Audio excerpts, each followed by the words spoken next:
Happy February, everybody, and welcome back to Mama's Backyard Garden.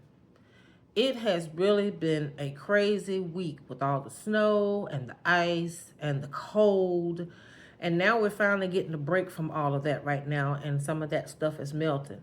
So I wanted to take this opportunity to talk to you all tonight about some of the things that I'm going to be growing for the summer. And I also want to let you know how I want to set the channel up so that I can pretty much cover a lot of different aspects when it comes to gardening outside of just starting seeds and watching stuff grow. So I want you all to give me some feedback, drop some information down in the comment when you hear about my ideas, and tell me what you think. Give me some feedback so I can try to tailor it to help you learn something. I am not in this to make money. I'm in this to help people to learn how to be self-sufficient and growing their own food. So now I'm going to show you how what I'm going to grow, or what seeds I'm getting ready to start, because these are the summer plants. We have a little bit about 40 some odd days left before spring. So I want to try to get these seeds in some dirt, get them germinated so they can be growing, and I'll be ready to put them out after my last frost, which is April the 10th. I'm in Maryland Zone 7A/7B. I think it depends on which way the wind blows as far as I'm concerned with that. So I want to try to get all of the things that I want to put in the garden, maybe, that I know could probably grow during the spring and into the summer before the bugs that attack those particular plants come out and start destroying them. When that happens, I can have an opportunity to replace those with some summer veggies, and I can continue to have stuff growing all summer. So I got quite a few seeds that I want to start, and I'm just going to go down the line here. The first ones that I have in my hand are hot peppers. And I have started some hot peppers because if you all remember from one of my last videos, I talked about starting hot peppers early because it takes a lot longer for those real spicy peppers to germinate. And sure enough, they have germinated. They're probably about that tall. They grow very slow because I don't have the temperature up really high down there in order for them, to grow fast. They like a lot of heat in order for them to grow taller. But they are growing. They're looking good. And I want to be able to start my next round of medium type peppers, because those were my really, really hot peppers. So the medium type peppers are the ones that I'm going to start along with my sweet peppers. So I don't have any pictures for all of these, but I just wanted to give you an opportunity to see what it was that I'm going to grow this year. And I'm going to talk a little bit about the seed pack too, and how it can instruct you on how to grow certain veggies. So you most definitely use that. So the first pepper that I'm going to grow is a large red cherry hot pepper. This comes from Tomato Growers, and I do buy a lot of my seeds from multiple seed suppliers. I don't have a favorite because pretty much all of them have stuff that I like. So, they're pretty much equal. But if it's something that I know that they have and I need to get it at a more reasonable price, I like to try to have another alternative to see if I can get that same seed for a little bit more cheaper. But, these are some really reputable seed companies. And, of course, I get new seed catalogs every year in the mail. So that helps to kind of expand some exotic seeds and some of the other things that I might want to do. Another one is a hot pepper. This is called a Black Magic Hybrid. And usually this is where does this one come from? Tomato Growers. So this is from Tomato Growers, and this is what their packet looks like.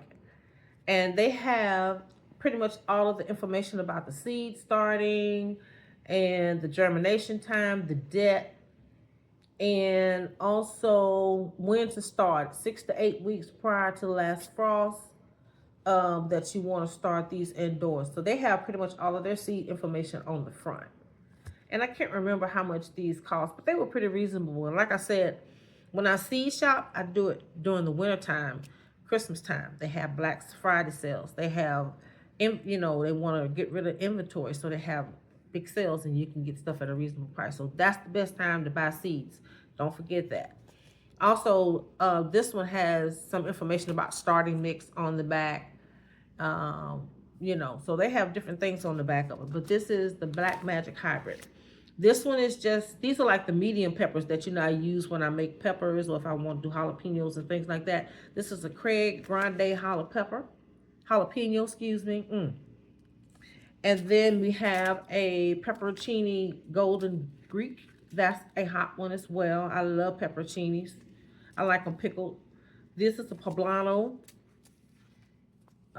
cayenne. This is a large thick cayenne. Now there's a couple of them. There's a large thick and there's one that's the long skinny one. I try to grow both of them, but this is the large thick cayenne pepper here. And here's another hot pepperoncini. I'll probably grow out of one of these packs. I think one of these have been open, so I'll probably try to grow out of these. Some of these seeds are old, so I try to germinate some of my older seeds if I have an opportunity to do it. And so I have 2 new peppers that I'm going to try this year. This one is called an habanero brown. This is from Tomato Growers as well. This is a extra large habanero, and it's only special for its size and productivity. It ranks up as one of the world's hottest peppers. So it's supposed to have an impressive harvest of 2.5-inch long chocolate brown peppers. But I would have to handle them with care. If they're that hot, I need to handle them with care because you can touch these things even right off the vine and you can get some of that capsaicin off of there or the agent or chemical that makes them spicy, and that'll get in your eye real quick. And then here's another one I want to try. This is a white habanero, and it's only 90 days to harvest, so I'm really interested to see what these are like. So those are my peppers. Nose is itchy. Then I have my sweet peppers. So these are some seeds that I had left over. These are some California Wonder. These are old. They may not do anything, but I have some extra. And then these are from Southern Exposure Seed Exchange. These are California Wonders as well. Now you see the difference between the seed pack. This has the nice picture on it. And if you flip on the back of it, it'll tell you all the information about the seed, how to start it, and so on and so forth. So this is another company that I buy my seeds from. And I think I might have bought these out of the big box store. These are Ferry Morris. So I might have got this at a big box store. These are the Sweet Giant Chinese or Chinese Giant. I think they'll be red. And then I have a Sweet Bella Hybrid, another one from Tomato Growers. And M.I. Gardner now. M.I. Gardner is really a good seed company. All of his seeds are $2. And they have really good quality seed. So that will be a good place to go buy your seeds. And that's year round. His seeds are $2 year round. But during the holidays, you can catch them on sale. Which I caught a lot of these on sale. So I paid like $1, maybe like $1.20 for each one of these packs. That's when you can really just like clean up at that point. But I have some shishito peppers. Now, I grew some of these the last time, and they didn't really turn out too well for me. I think I didn't pay a lot of attention to them. But this year I'm going to try to. I hear they're very good, blistered in the pan with a little olive oil. So I want to try that. And he has, of course, the information on the back of his package on how to start the seeds and the depth of the seeds. And Jimmy Nardello's, I grew these for the first time last year, and these are some of these some good peppers. They're sweet, and you can just pick them off the bush and just eat them. My Jimmy Nardello plant did not do well last year, but I was able to get some, so I'm hoping I can get a lot this year. These are delicious. And then here's my long stem cayenne pepper. This is the skinny cayenne pepper I was telling you about earlier. So these are the ones these are the peppers I'm going to be starting. Some of the other things I'm going to start are tomatoes. Now, there are 2 types of tomatoes. There are glass of wine, y'all. There are indeterminate tomatoes, and there are determinate tomatoes. Now, indeterminate tomatoes are the tomatoes that when you plant, they continue to grow until the frost hits them. So they'll produce as long as there's enough warm weather, and they're getting the right amount of rain. If they don't have a lot of disease, they'll continue to produce for you. So just think about if you're going to do that. But they also, tomatoes basically are just a vine. So you're going to have to stake them. You're going to have to put them on some type of trellis, and they can really get bushy if you don't trim them back. And I tried a couple of years, 2 different methods to try to do indeterminate tomatoes, and they just turned out to be a mess. So I decided this year that I was going to grow, most of my tomatoes were going to be determinate tomatoes, meaning that they will only grow only 3 or 4 feet tall, and that's it. But they'll flower, and they'll just give you an abundance of tomatoes. Now, once they give you the tomatoes and they all ripen, of course, you don't get any more. But they don't all ripen at the same time. You may have a bush full of green tomatoes, but certain ones may ripen at certain times, and then more would ripen as well. But you can always have another plant ready, so when that tomato plant is done giving you those that harvest, you can pull it up and you can put something else in the garden that have enough time to grow until the frost hits. So just think about that too. So most of my tomatoes are going to be determinate unless they are my cherry tomatoes, which they are mostly indeterminate. And I've got to have certain cherry tomatoes, and I'll tell you about those when we get to the indeterminates. But these are the indeterminates, excuse me. So these are the indeterminate tomatoes that I want to grow. These are mostly cherry tomatoes. Or either there may be like a tomato paste, like an Amish paste tomato. That I couldn't find a determinate plant for. It is indeterminate. But I wanted some of those so that I can do tomato sauce, or I can, do whole tomatoes, or, make ketchup, barbecue sauce, all that kind of stuff. But anyway, so one of the tomatoes I'm going to grow is a black opal. These are from Tomato Growers as well. So these are black opal. They are cherry tomatoes. It's 70 days to harvest. And so they need to be started 5 to 7 days prior to the last frost. So we're going to get these probably in the dirt, maybe by the middle of this month, probably, which another week or so. We'll get these started, because once they get started, they grow pretty fast. So we want to make sure that we have a nice, strong, sturdy plant to put out when it's time. But we don't want to plant them too soon, because we'll end up having too many plants that will become pot bound. And then, you just messed up some good plants. So you don't want to do that. And then here's a chocolate cherry. Now, these 2 tomato plants I have not tried before, but they look so good when I saw the picture in the catalog that I couldn't help myself. So this is a chocolate cherry. It's 70 to 75 days until harvest. This is from Tomato Grower as well. So I'm interested in seeing what those like. Sun Gold. I have grown Sun Gold before, and they are some very sweet tomatoes. So I do have some Sun Gold. And these are some beefsteak. I tend to have a lot of people that like the big tomatoes because they like to slice them and put them on sandwiches. I'm not really too much into having tomatoes on my sandwiches. I find other things to use tomatoes for.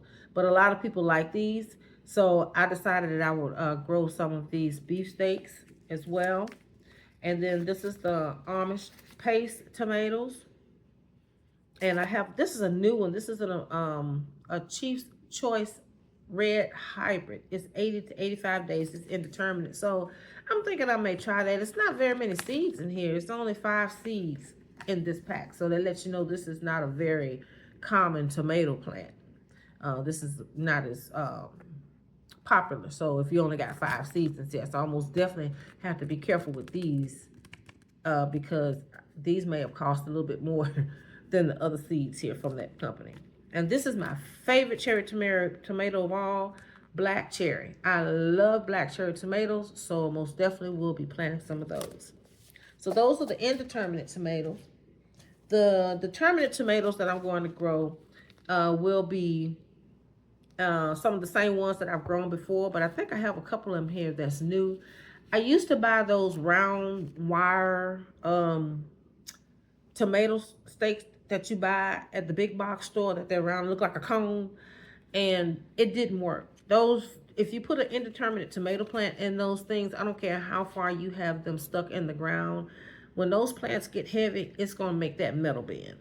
So I had to find another way to stake my tomatoes. I even tried just a regular stake, tying them and then trying to keep it clipped down. And that's a lot of work. Sometimes you miss one of those areas that you're trying to cut, and like in a day, it's huge.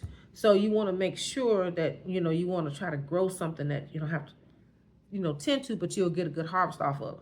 So I'm doing some determinate tomatoes, and these are the ones that I had mentioned earlier that will grow from 3 to 4 feet, but they will give you a lot of blooms and you'll get a lot of tomatoes, and they don't all ripen at the same time. And also it's good too because they can give you a harvest earlier before the real bad heat comes, because once it gets too hot, those plants can't stand a lot of heat.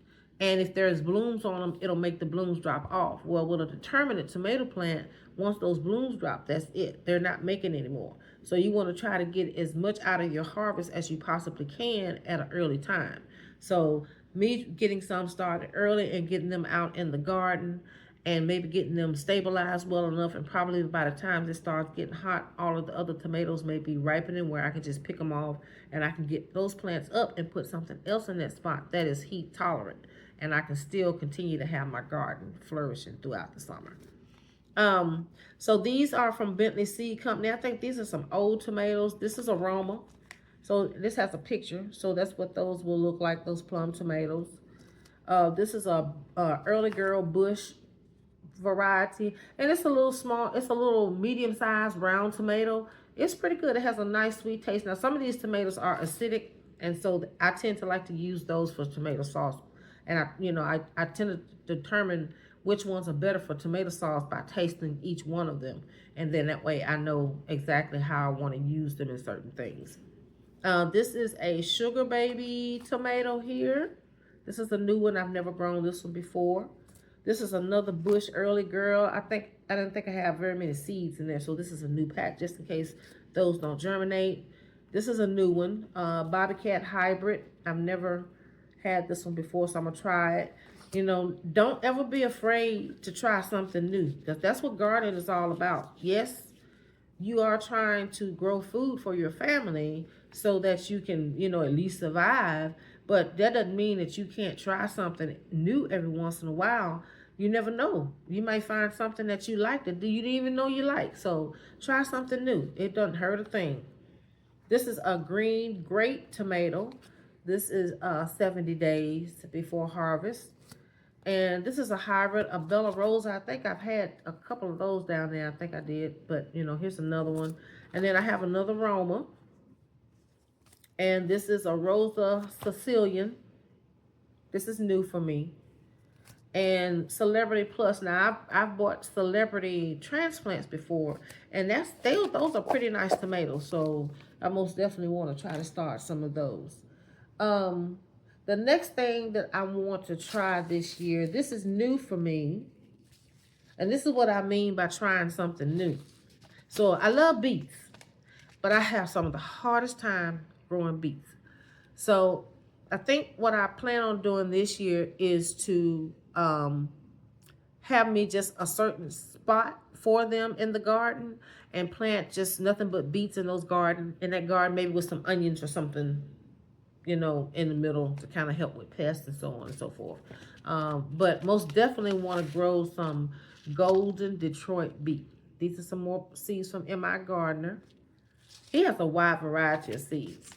And then this is the most common one, the Detroit Dark Red here.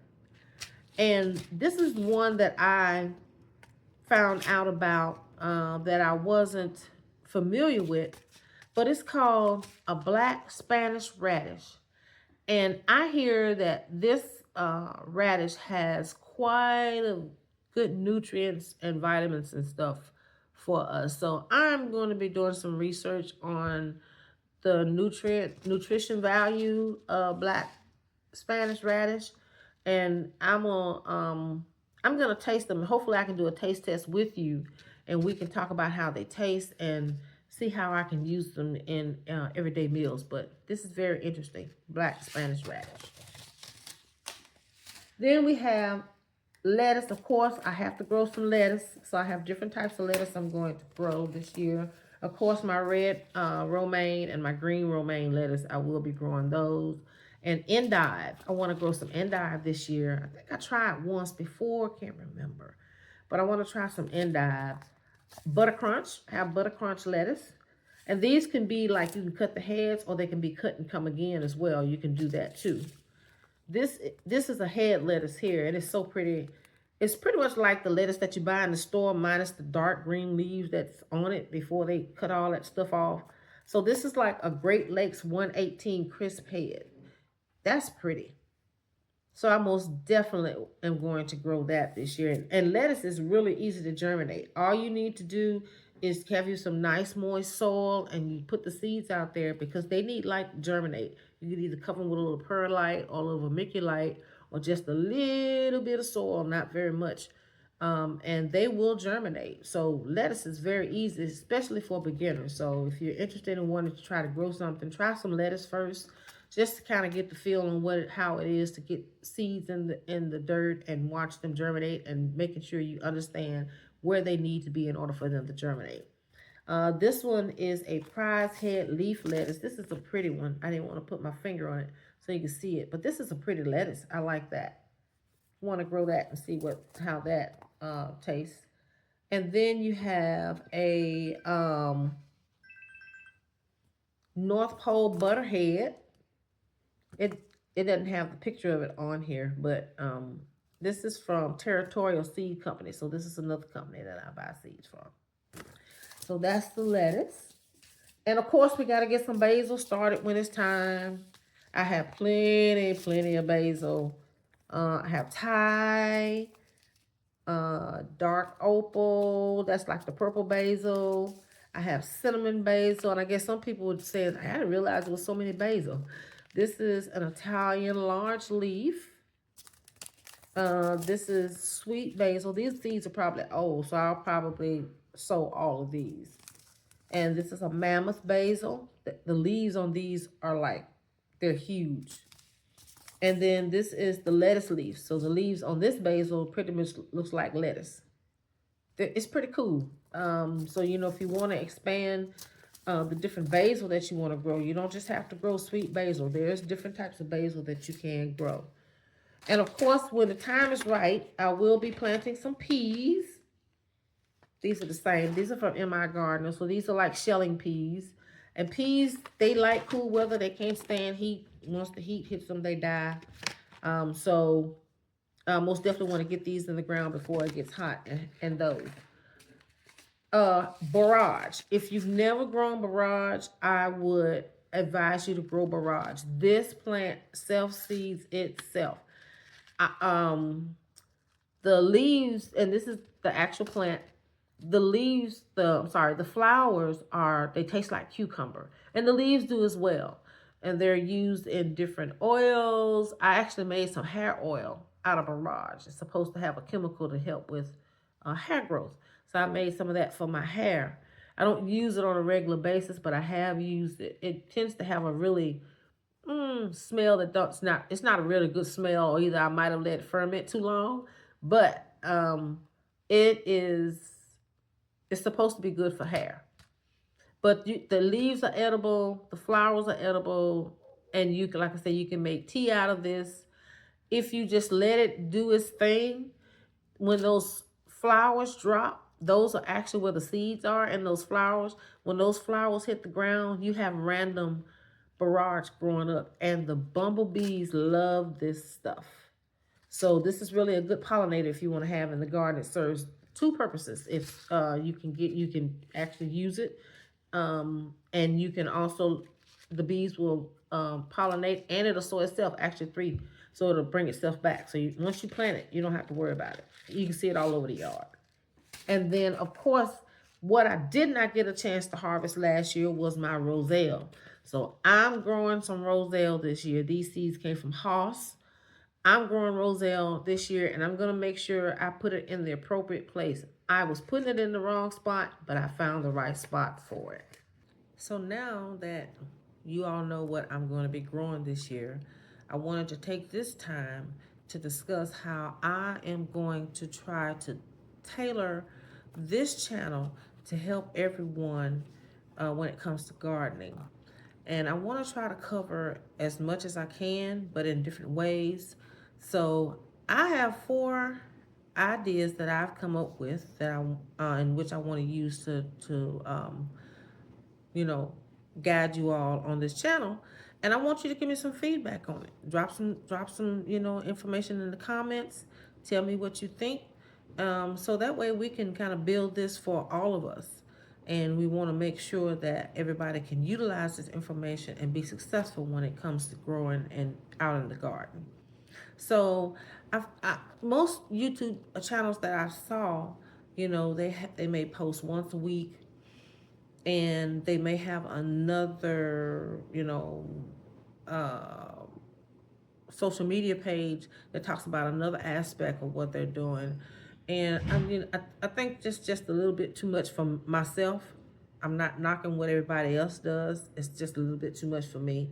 So I figured that I could probably try to provide information to you throughout the month, but each week we'll be discussing different topics. So let me just go straight into it and you tell me what you think. So one of the first topics that I thought about having was, Mama, can I ask a question?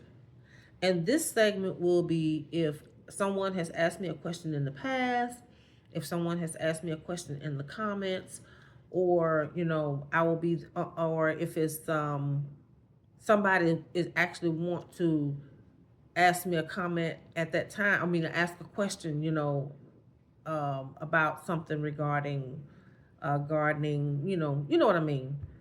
Um, I will take that opportunity to answer those questions, and that will kind of help you get a better understanding of of what it is that you asked uh, me of. So I wanted to do that. That will be the first topic.